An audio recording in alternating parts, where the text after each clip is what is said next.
உனக்கு நந்தினி ஃபோன் பண்ணுது பாரு. இதோ வரேங்க.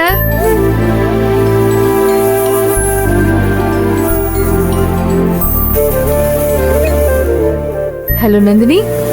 அக்கா. என்னாச்சு நந்தினி? சூர்யா அண்ணா என்ன பண்ணிட்டு இருக்காரு? அவரா மொட்டை மாடியில குறுக்க நடுக்க நடந்துட்டே இருக்காரு.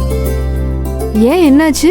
என்ன குடிச்சாலும் போதை ஏற மாட்டேங்குது, எனக்கு ஏதோ பிரச்சனைன்னு பயந்துகிட்டே இருக்காருக்கா. அப்படியா? பயப்படட்டும், நல்லதுதான். அப்படியே அண்ணன் கூட சேர்ந்து இவரும் ஒரு வழியா திருந்திட்டாருன்னா நல்லா இருக்கும். அதெல்லாம் பாத்துக்கலாம்க்கா. அண்ணன் எங்க? பக்கத்துலதான், இதோ தரேன்.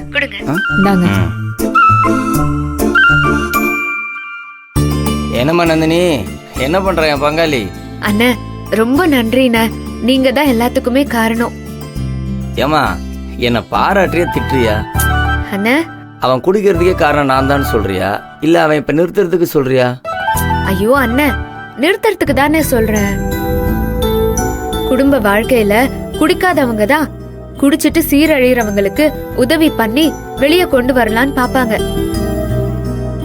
ஆனா நீங்களும் ஒரு குடிக்கிற ஆளா இருந்தாலும் சூர்யா சாரை மீட்டு கொண்டு வரத்துக்கு இவ்ளோ உதவி பண்ணிருக்கீங்க.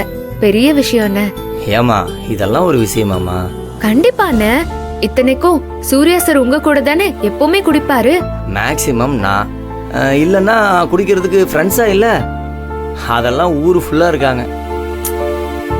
இருந்தாலும் நீங்க தானே அவருக்கு ரொம்ப க்ளோஸ் ஃப்ரெண்டு. அவரை மாத்தணும்னு நினைச்சு நீங்க பண்ணிருக்கிற விஷயத்த நான் எப்பவுமே மறக்க மாட்டேன்னு. நீ என்ன பாராட்டுற, ஆனா நான் இப்படி பண்றேங்கிறது என் நண்பனுக்கு தெரிஞ்சதுன்னு வையேன், அவ்வளவுதான், அவன் என்ன டைவர்ஸ் பண்ணிடுவான்.